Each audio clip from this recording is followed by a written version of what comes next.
Well, welcome back to the Purchasing Made Personal podcast. Again, I'm your host, Michael Tucker. Today, we're going to be looking into one of our partners that we have. And honestly, if you're in procurement or if you're leading a procurement team and need your departments to be involved, you can just pause this, send it to your department heads, because we're going to be talking a little bit about how to get interdepartment relations going, right? And to help us do that, I want you to welcome Mariel from Pavilion, and I'll let you introduce yourself however you might want to. Awesome. Thanks, Michael.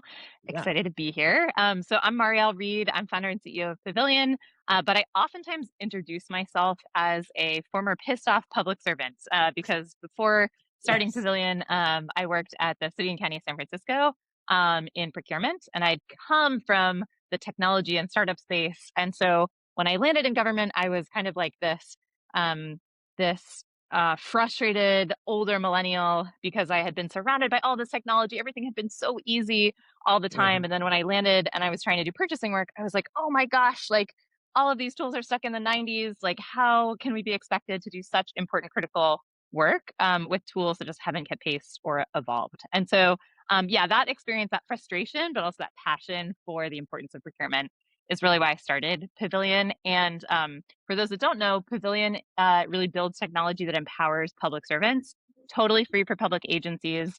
And today we're sort of the go-to resource for more than 3,500 public agencies across all 50 states. That's phenomenal.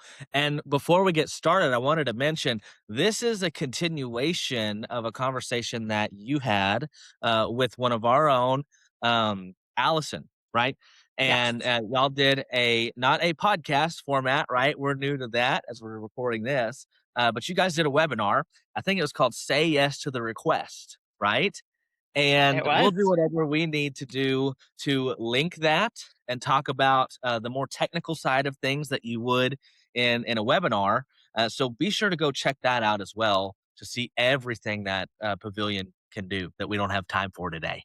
Right? Yeah, I hope we can share. I'll send it to you guys afterwards, but I hope we can share the little graphic. We had a lot of fun with that segment. It was a parody of the reality show Say Yes to the Dress. Oh yeah. And so we had a great graphic that was kind of parodying with our panelists, kind of taking the poses of that reality TV show. So we try to have fun with these conversations, even though obviously we take the content very seriously. And that was a really fun and engaging conversation we had with Chips and with Allison. That's phenomenal. Well, so here's the message that kind of resonated out with, with procurement teams, right? Oftentimes they're labeled as the no department, right? So Yeah. from your experience, where's that perception coming from? And that's really going to lead into what we want to talk about in depth today. Yeah. Could talk a lot about this. I think to Uh-huh. answer your question, like where does that perception come from? The Department of No, is it kind of deserved or not? In my experience, it usually comes from timing and miscommunications and not kind of attitude or mentality. The procurement professionals in their roles didn't go into procurement because they want a power trip and they just love saying no and turning people down all the time. Mhm. That's typically a pretty big bummer, as a procurement professional to tell someone to go back and start again.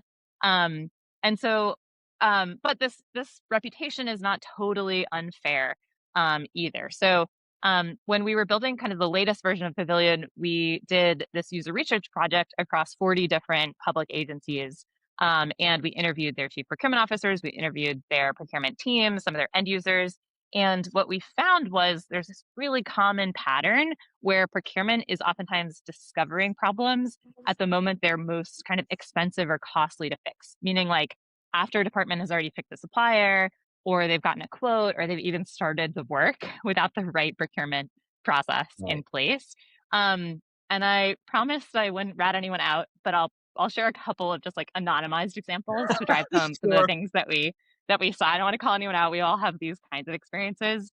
As an example, there was one large university that told us that roughly 40% of purchase orders were rejected or later required change orders, meaning like Wow. that original purchase decision was not right and had to be sort of corrected after the fact. Another example was from a county team that told us, they had a department that found a cooperative contract on their own. They were super jazzed about it, but when they double clicked into it, it was actually for on-premise software when they like needed cloud, and no one Oh, had caught wow. that distinction until legal review. So then they had to scrap everything, start over. So again, I think it's really about this scenario that doesn't set those stakeholders up for success when procurement really enters the chat or enters the story at the end. And the only thing they can do when things have been done wrong is say no or start over. So again, I think the perception isn't really about like procurement people. The problem is really more about the process that puts Yeah. procurement in like this tough position where they're not really able to help or be proactive. Absolutely, and it is a tough position, right? And I could speak on I kinda wanna lean on you more often today, even though we both like to cab. So, so here's the scene, right? So, departments come to procurement with a need. It's a super tight timeline, right? They may have already actually picked out a vendor or at least have a preferred vendor, right? And so, for clarity for anyone else outside of procurement, what is happening behind the scenes? There's so much taking place, right? So, can you Yeah. quickly summarize from your perspective, from your past city experience, what are all the cogs and wheels that are turning? Yeah, I think ultimately kind of goes back to this challenge where you have different stakeholders who have different jobs to do within the Mhm. organization, right? Like Right, procurement, you speak to any procurement professional and they'll tell you they're sort of like the guardians of the process. Their job is to keep their colleagues out of jail, make sure things are done right and compliantly. And I mhm, think, we can get frustrated as procurement professionals when our end users don't always understand the value of that and kind of respect all of the work that has to go in behind the scenes. Because obviously if I'm an end user, like if I'm directing a fleet department or I'm managing a health and human service project, I just want to get my job done and I want to get that job mhm, done quickly. And I don't really want to read like a 200-page purchasing manual with a bunch of legalese to try to decipher where I need to go or how to get that purchase done. So yeah, there's a lot of complexity, and I think end users don't always understand that. And frankly, it's not their job to understand that. I think a right, mistake a lot of procurement teams make a lot is kind of expecting or trying to really educate and turn their end users into experts on the procurement process. And again, I just think that's not a very um, success likely to succeed kind of starting point because end users just they're not trying to be non-compliant when they break the rules, but they're subject matter experts. right. They're prioritizing their operations over the process, and so oftentimes these two things seem at odds. So maybe a couple of examples of real tensions that we heard again from our research where Yeah. you know, there was like a public works employee who was in kind of the procurement process trying to untangle it and like was so frustrated with the procurement team that was like, "Hey, you're gonna tell me I have to go through this 6-month process while people don't have drinking water? Like, I'm trying to get people drinking water. Like, how Right. are we gonna spend 6 months trying to go through procurement to figure this out? Like, this is urgent." Another example was from a crime lab that had to almost shut down a unit because some Ooh. purchases were stuck in the process and they ended up actually just borrowing supplies from another lab, like going around procurement entirely. Oh. And and then there was one more that was like a facilities team that had ripped out countertops in a building they were rehabbing, and they just kind of assumed they'd find a contractor real quick. We've all heard that before. And then discovered kind of once the process kicked in, it actually took them eight months. So again, I think we've all been consumers. We've all used tools like Amazon or done other things. And I think there's just this huge disconnect if you're not familiar with the procurement process Mhm. about like, why is it so hard? Why is it so complicated? And oh gosh, like all this stuff that I have to decipher. So I think there's a bunch of layers, but generally the procurement team is evaluating what are our legal requirements when it comes to making the purchase? How much money are we spending? Is there a particular category? In some areas you can use cooperative contracts for construction and in others you can't, for instance. Like are there different triggers or wires that we're going to cross that will matter around compliance, and they have to kind of interpret all that stuff, and be the guide for the end user who really is just trying to get the project done and oftentimes has a supplier already in mind, right? Like they've fallen in love with the solution or they have something that they want to go after, and so that's a real tension where procurement again is oftentimes kind of late to the party. Mhm. End users are scared or intimidated about procurement because they've heard these horror stories like the ones I just shared. And it's sort Right. of this negative, feedback loop where people think procurement's going to be really hard to navigate. So they avoid going to procurement until the last second. And then, of course, because they've done everything wrong, procurement is hard to navigate and procurement has to say no. So again, I think Right. the say yes to the request kind of captured this idea of like we've all been stuck. If you're in procurement, you've been stuck in this kind of negative feedback loop. Yeah. And you really would love to reframe the job, like instead of just being the checkpoint at the end and like the hammer that comes down when you're like, Yeah. go back to square one, everything's wrong. How can procurement be the guide at the beginning? That friend that's gonna like let you in on all the deals, give you the scoop, and make your life like a lot easier. So that proactive posture is where we found most procurement leaders are really trying to go. And I think this kind of ties into something that you guys do at Pavilion, right? And maybe you could talk on it a little more before we go on. You're going from reactive to proactive, right? I heard you say that earlier while we were talking before the podcast. I think I've actually Yeah, heard you say that more, even at trade shows that we've met across the country at. I mean, that it's is kind of the a goal. rallying cry. Yes, it's kind of your rallying cry, I guess. Yeah, get out And of just putting so out fires all the time. Like that's stressful. It sucks. uh-huh, it does, and Yeah, so I think it comes back down to, you don't have to reinvent the wheel, so to speak, on what procurement is required to do, what procurement needs to do to protect those agencies, right? yeah, However, we can drive the car a little differently, right? So we could still got this procurement and we can still, get this, but now we can actually drive a different way and drive it a little better. And I think that's kind of the thing, right? So what does it look like when procurement shifts from being that gatekeeper to maybe, we'll call it like a strategic partner of other department heads? What does that look like in yeah. your opinion? Yeah. No, I mean, I think this is the question that we spend a lot of time thinking about and working Oh with yeah. our procurement partners, in the across public agencies on because we're like, hey, it's 2026. We can do a ton of stuff. But we actually have to think critically and use the expertise, obviously, that procurement and those end Hmm. users have of like, well, what's the lived experience? Like, what's the vision of where we're trying to go? And then we can build tools and free resources that support that experience. So to answer your question, I think gatekeeper mode is basically like where procurement is reviewing requests at the Yep. end and catching errors. And I think that's kind of the default process that a lot of procurement teams are Right. operating in, where it's like, okay, we're reactive, our end users are kind of coming to us later, and we're just going to try to catch where they've gone wrong and kind of, Right. it's blocking and tackling, it's putting out fires. And that's a stressful mode to be in. And so, like you said, I think of strategic partner mode as like, hey, procurement is designing the system that prevents errors from the start. I think in the webinar, the City of Houston team mentioned this, or I know, Jed there who leads the team has kind of put it this way, where he's like, we design the universe, like we create the world, we design the universe with Pavilion, and then basically anywhere that our end users come in, no matter what they find in that universe, we're gonna say yes. Like there's no scenario Yeah. in this universe where folks are going outside. I think about it as like bowling with bumpers or as a toddler parent, I'm like, hey, I love those playgrounds that have the fences because I know Uh-huh. my kid Yes. might like fall off the slide or something, but like they're not going to totally run away and like leave the park. Uh-huh. And so I can kind of rest assured. So that's basically what we're trying to build at Pavilion to support procurement teams.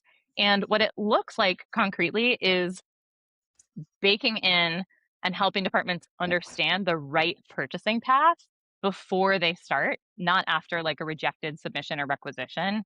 And so from Yeah. the very beginning, we have created an experience that is intended to be something that procurement can give to their end user departments and not expect their end users to have expertise or awareness or be able to kind of decipher what the procurement policy is, but really just to follow a very simple and user friendly flow that asks, what are you buying? How much money are you going to spend? What's the category? And then behind the scenes, we've baked in that agency's compliance requirements. So we can say, actually, we already have a contract that our agency has awarded. You can work with any of these vendors because, like, we're already piggybacking on a contract or we've directly awarded it to them. And you might not know about it. And procurement teams love that because they're like, we've spent all this work putting this contract into place. Like, please, please, please Please help use our it. users find it. Yeah. Obviously, like sometimes you don't need a contract, right? maybe you're spending beneath that competitive, in that informal threshold, beneath that competitive Yeah. requirement. And so you can just go out and get through quotes. And again, this is really Mhm. confusing for end users where they can't remember, oh, wait, like if it's services, it's that, if it's, It's and it's just yes. hard. And of course, obviously, if you're spending above that competitive solicitation requirement or that competitive threshold, you're going to want to see cooperative contracts, state contracts, other piggybackable contracts that you can utilize. So again, we're really like, how do we not put the um, kind of responsibility on the end user to interpret policy, but allow procurement to kind of bake in and create a universe or an experience that no matter the need is going to show only solutions, only suppliers, only contracts, only purchasing paths that the procurement team is kind of preset, pre-approved. So they're Yeah. never going to be in opposition of saying no. So again, the goal here is like create kind of like a purchasing wizard or TurboTax or that like fenced in Right, right. playground. And it also is a mindset shift, right? Like procurement's product isn't approvals or rejections. It's a whole purchasing experience that the agency should be able to navigate. And when that experience works, procurement gets the credit for enabling and not blocking. And that feels a lot better than just being like, oh yeah, it's Right, Department of Note. right. And so from the webinar, right, there was a theme that kinda, like, you can build trust and things like that and build like that. So, like, for anyone who didn't watch, maybe just jump straight here and things like that. So, what are some of those examples? And it can be pavilion specific. I'm asking, like, so what is being set up, or if the IT director finds a new thing that needs to get involved in the pavilion universe, like Jed put it, right? What does Yes. that actually look like in the real world, real quick, so that we got another platform to kind of launch from?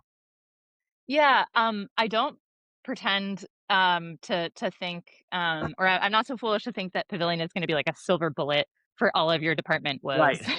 And I I think understand. I think our panelists kind of touched on that of like we are an important component, like that Yeah. technology piece is a really important and again a free resource. So a great thing to be able to deploy for procurement leadership to support this change. But to your point, Michael, it's a bigger kind of project and transformation investment that requires kind of rebuilding trust with departments and also reestablishing kind of this vision or establishing this vision and this goal across the procurement team too. Like if you've Yeah. been in a procurement role and for the last decade or two, your whole kind of experience of work has been in this reactive mode.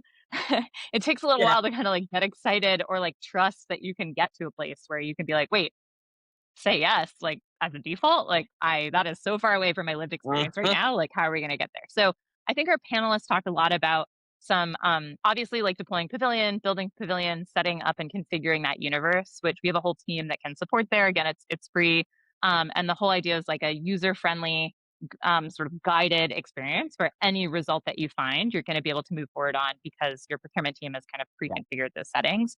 But our panelists also shared some great insights and tips around the kind of more human side beyond the technology piece of rebuilding trust with their procurement team, rebuilding trust with the end user departments. And I think some of the best practices that just come to mind were like, meet your departments. Like, go do a listing tour.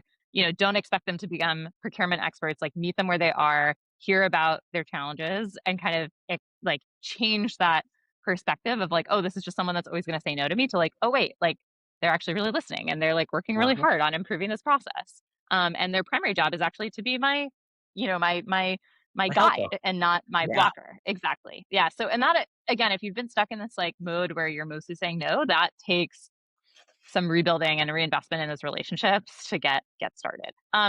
Another really tactical thing is like just speaking their language. End users say I need to buy something, and a lot of times in procurement we're like, um, we share a lot of jargon that we understand and we're expert on, but is kind of Greek to our partner as well. So I think again the theme is kind of like making this whole process more user friendly. Certainly not sacrificing compliance in that piece, but really actually getting to a place where you're more likely to get to a compliant outcome because you've done the work up front to kind of build those relationships, simplify and make the process more accessible. Again, without expecting someone else to kind of like intuit it or become an expert on it as well. I think that's important too, and I think in our episode with Tammy Rhymes with NCPP, right? We made a point to where the best procurement people ask questions, right? Mm, Of course, and not just with the components of the job of making it a compliant purchase, but asking questions, like you said, go meet with them. Go ask them, or you can't control what you're not tracking and yeah, understanding, and so maybe you are over a large city, and you're the procurement lead or whatever, right? The titles vary from state to state, right? But maybe you start tracking things of when procurement fails and when it succeeds, and when okay, my transportation director and a lot of the times they kind of internally in purchasing feel the stigma of like, oh, here comes transportation again. We're gonna have to totally re-scratch everything. Well, right. instead of allowing Yeah, the our status our our quo, problem our departments. problem Yeah, our problem project are coming, right? You start to realize that in purchasing, right? And so it's like, okay, instead of complaining and then complaining some more after they leave the room, why not recognize the pattern and go meet with the transportation director because obviously they're frustrated as well because they're not putting in the effort. They're just like, oh, they're just going to shut it down again. I'm just going to get them the most basic of information I can, and they'll just get yeah, back with me. And I'm just going to drop it off and get out of that office as fast as I can. You do not want that to be your reputation as well. And so when you ask the questions or when you identify the problem people, because problems get identified, it just happens, why yeah, aren't you being proactive? Why aren't you trying to maybe and don't force, mandatory training or something like that on them. No, no, no, no. Be a person, go out, see what you can do. See, okay, hey, I've noticed that the past 15 out of your 20 purchases over a threshold are not working out. And instead of the average turnaround time for your agency, it's taking 3 times as long. What can we do, right? See that question? What can we do to help, and how can we work with the transportation department or whomever it might be and ask the questions? I was just at the Kansas Municipal League conference, and I met someone there, good friends, have some breakfast with them, and he was saying at the time of recording this, it's towards the end of a fiscal year, right, for schools. yep. Crunch And, time. Yeah. it's crunch time, of course, but what he started doing is, he's actually, I'll say this, he's brave enough to have he uses a free software, you can just Google this, how to make a Hmm. survey, and he's brave enough to actually put quality questions about procurement, and he sends it to all of his major players across his school district. Yeah. And he's Yeah. asking the good, the bad, and the exceptionally ugly, right? And they take that Yeah. and they do something with it. And you can't do everything, like you said, this is not the Yeah. silver bullet, but it's and then you can follow up and say, "Hey," or, "I saw that this is happening," or even if you're proactive with tracking it yourself, ask the tough questions, ask the most difficult, people that you might have, that are, constantly trying to get you thrown in prison, it feels like oftentimes in procurement, right? And say and try to meet them at their level and say, "Okay, yeah, this person's actually here to help," right? So Yeah. whatever you need to do, I think that end of fiscal year survey is great. I think meeting with your department heads maybe once a year or quarterly or however often you're able to do that, is phenomenal. But keep asking questions and with an end goal in mind of, "I can be proactive here," right? Yeah. So, Yeah. I guess with Well, that I was oh, go ahead. I was just gonna say, well, something that you touched on too actually reminds me of something that the city of Houston again shared, which I think is sometimes we can overlook this in procurement too, of like taking Right. responsibility ourselves for when we haven't been delivering necessarily like that vision or meeting the bar. And I think Houston talked about kind of a failed procurement e-procurement implementation that caused a lot of pain and sort of like actually just talking more openly about that with folks was like a nice way to rebuild trust and saying, "Hey, like we messed that up. We know it was painful, and here's what we're doing differently and how we're learning." So um, I think that's definitely something that can be really powerful when rebuilding some of those relationships to kind of take some ownership. I think the tough part is just like structurally. Again, the goals here between sort of procurement teams and end users are oftentimes like at odds. Like they're going to care and prioritize different things. So the more opportunities we can find to actually be like, okay, we recognize that, we respect that, we're going to achieve both of these things, and kind of build in the processes and structures or technology that allows us to achieve those things, so that one group doesn't feel like they have to sacrifice. A lot of procurement teams feel like, oh man, we're kind of riding the boundary of what's compliant here to give our user a Yeah. fast track, or like, to honor their preferred supplier or something like that. And the end user obviously is like, oh man, procurement's always just slowing me down. So again, I think the more we can kind of celebrate the fast paths publicly, give visibility, get procurement out of like being just a black box, and Right. show folks where things stand, and then be honest, that trust is a two-way street. Those are all really important things for these teams that are kind of shifting out of, gatekeeper to more of Yeah. that strategic partner. And then everyone always talks shop whenever you're visiting, and it may not be about what we're doing or what you're doing, and you just make friends, right? Yeah. And one time, again, not ratting anyone out, but using the example, so I might send it to them privately on LinkedIn and be like, "Hey, you made the episode." but but I was sitting down Yeah. with someone over lunch. It was at a trade show. I forget where we were, but I remember what state we were in. Obviously, I know them. But, you know, they were complaining about this. You Yeah. called it like the procurement's just like the black box, and I'm like, I Yeah. said, pause for a minute and just think about what your title is. You're in public procurement. Get a little more public. Make yourself available. Get out there. It sounds like you're actively Yeah. trying to hole yourself in and not talk to anybody. Why are you doing that? Yeah, and so Yeah. and Yeah.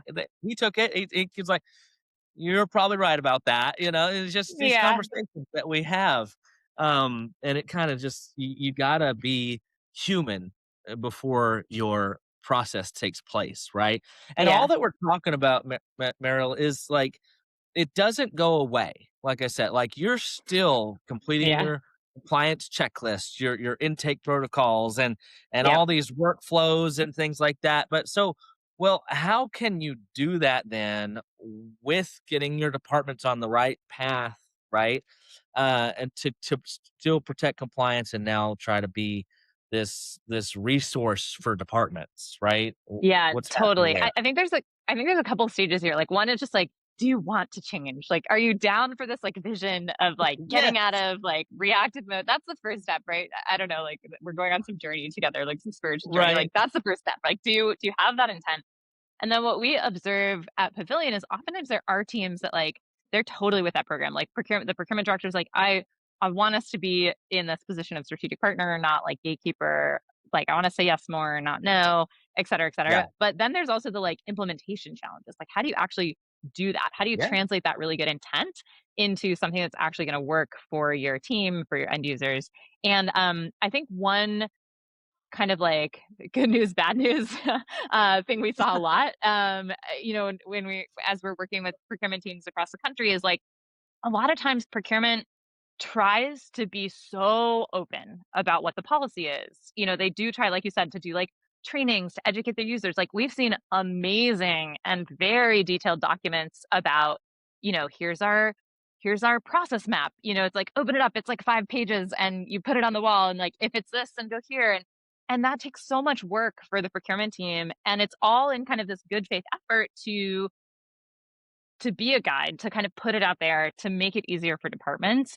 And so this is, I think, again, where we spend as Pavilion a lot of our time, where it's like, man, the intention is there, the desire is there. How do we actually take those processes, all those checklists, those workflows, that policy manual that Yeah. like has been painstakingly drafted by procurement teams with this Yeah. good intention, and actually translate that into something that like a busy human in a department could Yeah. work their way through um, relatively quickly. So that's kind of the whole, I think, And opportunity around the technology, right? Is just like bake it in from the start. no, and let me just speak from experience. No history there. That where I no mystery where I came. I came from the Medicare side of things. Used to work for Medicare, but I was Yeah. not in Oh procurement. yeah. And so when I was in the transportation of that, and I had to be the one who sat through that at the beginning of the fiscal year and things like that. And again, looking back now that I jumped ship and am in the procurement world, brilliant presentations. So Yeah. in depth, if you would Right. just read this and memorize it, Right. it was like that was the idea from our procurement Yeah. director. It's like you just read this and memorize it. We'll never have another problem ever again. Right. But my Right. thought when I was in the other side of it in another department was, okay, but you're paid to know that. You Yeah. know? So, and I Yeah. think a better way, like, seriously, that was my honest opinion when I was on the other side of the fence was, "Yes, I Yeah. know. Of I course. don't have Well, to you're know this busy. You have your 'cause own stuff I to got do. other Like, things to do," you know? yeah. Yeah. So, I get Michael, it. you mean So, but you weren't pouring yourself a glass of wine like late in the evening and pouring over those no, I presentations? was not. Yeah. I was not. But I think the best way to think Tisk about tisk. it is yeah, it's like this, is to where, as of the procurement office, whatever you wanna call yourselves, right? I Yeah. think it instead of you gotta go from needing to looking in the whole stuff, right? If you can put out this message in these meetings that you're asking questions in these relationships that you're building with your department heads or anyone else who's reporting directly to procurement, right? It's like, "Hey, if you could let me know that you're looking at something instead of only letting me know when you need something." You mentioned the people, we can't Yeah. wait 6 months for people to have Yeah. drinking water. Like, Yeah. obviously, Yeah. disasters show up, right? And that's where Yeah. procurement rock stars are born, you know? At the time we're recording this, about a year ago, we had all the Palisade fires, right? And Yeah. so we were involved in a lot of that, not directly, but our vendors were, and, like 80 post offices burned to the ground, and now they gotta get so, like, all these different Yeah. things that went through tips and others and everything, that's when Yeah. procurement can really shine and everyone pulls overtime and everything like that, but that's not the norm, right? And Right. so if you can put out a message that says, "Hey, instead of letting me know when you need something tomorrow or yesterday, let me know when you're looking at something, Yeah. and I can help you along the way, and then I can start Yeah. preemptively, actively working on creating something that's gonna follow the Yeah. letter of the law."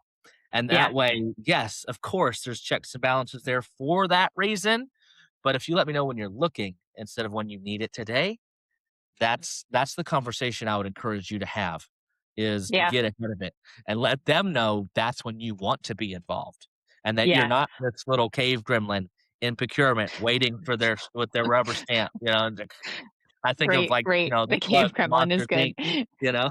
Yeah, yeah. I So, I think that the intent there definitely resonates. I think what we see to be a major challenge for procurement teams is, like, they definitely want early awareness, but they yes. oftentimes don't have the capacity as a team to have all those conversations or to, again, kind of build all those relationships. And again, I came from the city and Sure. county of San Francisco. We had 33,000 employees. Like, even within my own department or organization, like, Yeah. I'm not gonna know everyone. And so I think there is this kind of fallacy or hope that, like, relationships alone will solve the challenge. And while it's really important to kind of, like, be out there, like you said, not just be the cave gremlin, like, be on the beat, like meeting with the departments, etc. There will always be people where they're not going to come to you and they're not going to know the rules. And so again, that's something at Pavilion we think a lot about, where it's like, how do you kind of scale your team and yourself? And that ability to get that early signal is really important. So the message that most of the teams that use Pavilion now have is, like, to their end users, they're like, just start on Pavilion. Like, this is before Yeah. you submit a request for an RFP or other things. Start here because it's going to tell you exactly what you need to do. And we're going to actually show you all those fast track purchasing paths, our own agency's contracts. Like, do you just need a couple quotes? And here are some Yeah. suppliers you can work with. Here are contracts we're piggybacking on, our cooperative contracts. And again, you don't have to know all those paths. It's just going to be like, start here. And the beautiful thing about that is, like, then procurement actually gets visibility. So the end user department doesn't have to start that request. Like that drinking water example where they're Yeah. like, hey, we're gonna need to figure this project out. Yeah. Um, they can be starting that work without a conversation with procurement on Pavilion, and then procurement actually can see and say, "Oh, wow, that looks like an interesting request that's, like, popping up over there," or, like, getting started. Someone's doing some research. Someone's getting started thinking Right. about this. We should really, like, set up a meeting. So it gives procurement a way to have visibility across the organization that we oftentimes lack, or where we kind of just rely on those human relationships, which again are really important, so valuable for building trust and, like, your reputation. But won't catch everything, They won't. again, depending on the scale of your organization and, how educated your end users are. So, again, I think the rallying cry of just like, "We've built this for you, as a tool to make your life easier, just start here," is much easier than like, "Well, if it's under this amount, go here," or like, "Here's the 300-page manual, start Yeah. there." And I wish it was just always send me an email, but um, people don't always have those relationships in the right moment. And even if they did, Oh, procurement yeah. teams are so busy that maybe they get an email, but it still takes like 4 or 5 days to get a response or get back. And again, No, that's not on procurement. It's like these teams are really overloaded as well. So I think starting to scale I your think you're right. capacity for being that first call by using tools like Pavilion and building resources that allow you to kind of scale that expertise and embed it within the organization become even more important. As a toddler mom, again, I think of it as like procurement wants you to eat your vegetables. Yeah. Like just bake them into stuff. Bake them in. Like those brownies Yeah. have like a whole can of black beans. Like go for it. Go to town. Yep. That's awesome. So, like, how does all that show up in the Pavilion, like, interface? I'll call it an interface, if that's okay. So, like, Yeah. if they're going through, does it show the people who are using Pavilion, "Oh, this is gonna go through," just because 'cause we're here, like, "Oh, this is a tips contract that we've set up," Yeah. or, "Hey, this is another means," or maybe we went to direct RFP and we have an open PO with them up to $100,000. How does the view outside of purchasing look like? And so, like, are they seeing, "Oh, this is going through co," or is that kinda Yeah. deemed too much to know, and then procurement sees it all? How does that work on the Pavilion side of things? Yeah, great question. So I think generally you can think about Pavilion kind of filling this gap that a lot of like e-procurement tools that public agencies have purchased, and a lot of these we partner with, right? Like OpenGov or Sure. Savra or Yeah. UNA or others, where it's like, hey, that's really a procurement workflow tool where they're working like solicitations, new RFPs, et cetera. But what comes before that? And how do you kind of engage end users before you need like that formal RFP, or they even know to submit a request for a formal Right. RFP? That's kind of the place that Pavilion occupies. And so what it looks like in process is, or in practice, is actually kind of a landing page, like a form, like an intake form that's very Yeah. responsive, where it's been configured. So you log in, you see like your agency's logo at the top. And for the end user, like you just have to type in, what are you looking for in plain English? How much money? Do you know your budget? If so, enter it here.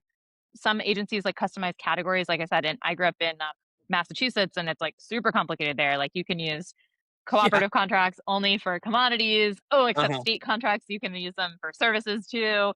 And it's like very confusing for users. So again, baking in some of those things behind the scenes, but not asking the department like, is this XYZ compliant? Like they're just not going to know. So again, putting Right. all of that information in upfront.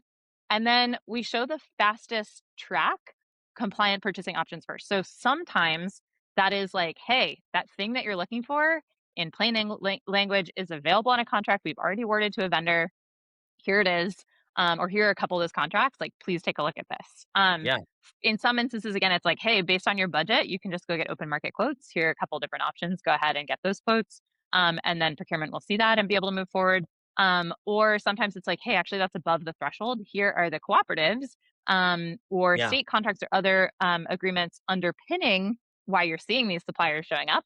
But again, we're not like pushing a TIPS contract or Well, I another totally cooperative get that. contract to Yeah. no, to the end users. Like, it's important that those contracts are there because procurement's gonna need to see them. Procurement Uh-huh. needs to know that they're there. But the reason they're showing up is, like, because that end user can actually make a purchase without having to run a new solicitation or bid, and that's what they care about. So again, we're not Sure. trying to educate the end user on, like, this is cooperative procurement, or we're just like, "Hey, here is a path. Here's a supplier you can work with that your procurement team is gonna say yes to. Go to town. Make sure it's the right product, it's the right thing that you need." And again, some procurement teams like just want their end users to like source suppliers and evaluate options, and then they want to be the ones to like reach out, and so there's a handoff that we can facilitate. Other teams are really excited to enable their end users to mostly self-serve on some of these compliant paths. So Yeah. to go out there and get a quote off a cooperative contract and then submit it to procurement. And we package all this documentation so you're not like digging through your email or other things to like submit that requisition. So again, the goal is to kind of take all of this work that procurement has done and kind of tie it up in a nice bow that is very presentable and user friendly and navigable for end user departments. That also gives procurement visibility into these projects that are happening. Mhm. And behind the scenes is capturing all the things that the procurement team needs to say yes to like a requisition or other things that are going to come through later. Again, not just waiting. I love the cave troll, like sitting in the cave, waiting for something to come in, seeing it's wrong, and like pushing it back out, Exactly. to your apartments with like no explanation about why it's wrong or what to fix, which is really frustrating. The worst. The worst. Don't be that guy. But no, okay, so you mentioned something here also, because suppliers play a big role in this as well, Yeah. right? So how can suppliers be helpful without bypassing the procurement process, right? Or creating confusion across departments inside the public entity, right? What that's a big Yeah. I feel like we could have a whole session whole on nother this. And session. no, it's good. I'm like, I have a lot of thoughts, as someone who is obviously on the procurement side in the public space, but now also Uh-huh. someone that serves and works with suppliers, who are trying to sell. So I think, the best suppliers typically make that compliant path easier and not like blurrier, and they Yeah. typically also seek or push their departments to engage procurement earlier rather than later or go around, the process. And then I think another thing too is like sometimes I see suppliers go wrong by trying to be too prescriptive. It's like use this contract versus like, hey, this is something that we have available, which we think might be acceptable to your procurement process. So that's one place again where like when you're engaging procurement, engage them early, get your champion, your end user department who you kind of sold to go to their procurement department, know if you have a cooperative contract that you can use that represents kind of a faster compliant path, but don't be overly prescriptive or dogmatic to your procurement team or counterparts about like you must use this or like why aren't you using this, like um Exactly. that can cause some friction as well. So yeah, we think about this a lot and we try to help suppliers and coach suppliers, and then we also try to help suppliers that have these contracts, through cooperatives like TIPS or other agencies or organizations leverage those contracts, not at just the end of the process, but also to generate new business too. So you can tell a big theme is like getting upstream, being a bit Yeah. more Get proactive instead of proactive. reactive. And Yes. it's true on the supplier side too. So, okay. And we can still talk on this for several minutes if you want to, but it's kinda like well, we'll make this the I feel last like of the topics that could go on for another few hours, right? Yeah. So Well, I'm like, so I turn into the cave troll. Like, I'm the curmudgeon. I'm like, you know what really grinds my gears? Or like, here's the problems with suppliers. right. No, Yeah. okay, so for procurement teams that wanna move forward, like you said, Yeah. the first step is, do you want to change? Do you want to do this, right? And they don't wanna be seen as the no department, right? Yeah. So, to them, what's a first practical step that they can take, that we may not have talked about yet? Yeah. Well, I think to your point, like the first thing is like, does this resonate? Like, does the vision of like, hey, I want to get out of kind of reactive mode and out of the firefighting like resonate? Then I think the next thing is actually kind of just taking a look at within your procurement team. Like what are the most common questions or challenges that Yes. you're seeing? That like solving those would open up a lot more bandwidth. So for different partners that we work with, those sometimes are different starting places. A lot of times it's like, well, we get a bunch of requisitions we have to reject because folks are going outside or trying to use XYZ, vendor, but we actually have a vendor on contract, right? Great. Like that's a really easy place to start. And it points to like, how do we actually make your existing contracts more user friendly, more visible? And again, some of this is a tech problem of like, I'm thinking about a partner that was like, well, you'd have to know the vendor offered that product and look for the vendor by name in our system today to find it. And like, that's a problem. So, Mhm. for others, it's just like, hey, all the quotes that we always get for informal thresholds are like wrong. And we're always like turning people back or telling them how to like get the right kind of quote in the right format. And that's really frustrating. So Right. I would kind of just be honest about like what would be one like repeat question or problem that you'd be really excited to solve as a team because it would open up more bandwidth and kind of create like an early Yeah. win. And that's a great place to start for investing in the strategic work that builds your team's reputation and the trust that makes departments more likely to come to you early. And then obviously the other thing I would say is like, hey, you don't actually need budget to start. You do need the intention, so you got to have Right. the will. That's right.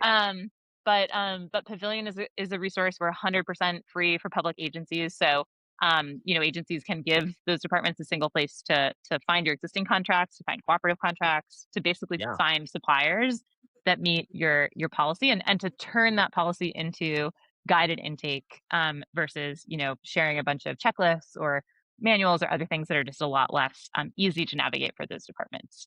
So those would be a couple places to start.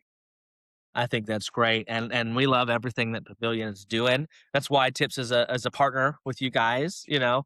And so, in closing, I guess if they're like, okay, maybe we should look into this free resource. What's the best way to get a hold of you, and best way to reach out or best place to find you online, anything like that? Yeah, I'm very active on LinkedIn, so that's great, if it's around there. And email, is always great too. So I'm at Mariel, Mariel, at with Pavilion, one L, dot com. And then you can always reach our team too at partnerships at withpavilion.com as well, for public agencies that want to get started. That's phenomenal. Well, again, we thank you so much for coming on and sharing some cultural insights for a procurement team to hopefully act upon. And we appreciate you so much for you, the listener, today, sticking with us. And if you've stayed with us so far, we obviously would hope that you'd like what you've heard, and give us a like, give us a 5-star review on the podcast app, wherever you might be listening. We would really appreciate that, and that does help us out quite a lot.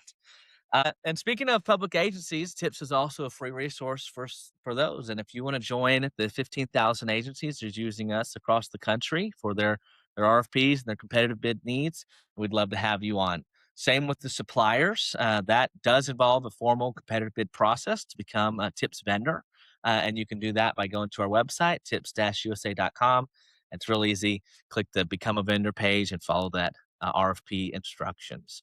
That's all we had for you today. We're so thankful for you tuning in, and we'll see you next time at the Purchasing Made Personal podcast.